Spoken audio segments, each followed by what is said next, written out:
Inilusad ng Overseas Workers Welfare Administration ng Alagang OWA, serbisyong may puso program para palakasin ang mga benepisyo, serbisyo at programa para sa mga active member nito. Kabilang na rito ang karagdagang health services, welfare programs at pagpapalawak ng OWA e-card. Nagbabalik si Bien Manalo sa report. Opisyal nang inilunsad ng Overseas Workers Welfare Administration o OWA ang kanilang Alagang OWA, serbisyong may puso programa.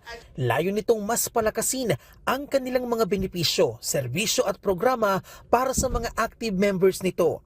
Kabilang na rito ang karagdagang health services at welfare programs. Bahagi rin ito ang pagpapalawak ng OWA e-card. Sa pamamagitan nito, magkakaroon ng access sa mga miyembro sa exclusive services at discounts sa mahigit 100 partner establishments, hindi lang dito sa Pilipinas, kundi maging sa ibang bansa.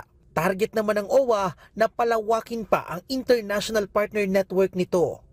And will continue to expand OWA not only as a welfare institution, but as a true partner of our OFWs in their road to success. I look forward with optimism because the future is bright for our OWA members and their families. Base sa talaan ng OWA, umabot na sa mahigit 1 milyon ang active members nito at pumalo na sa mahigit 2 bilyong piso ang kabuang membership collection na nalikom na ng ahensya.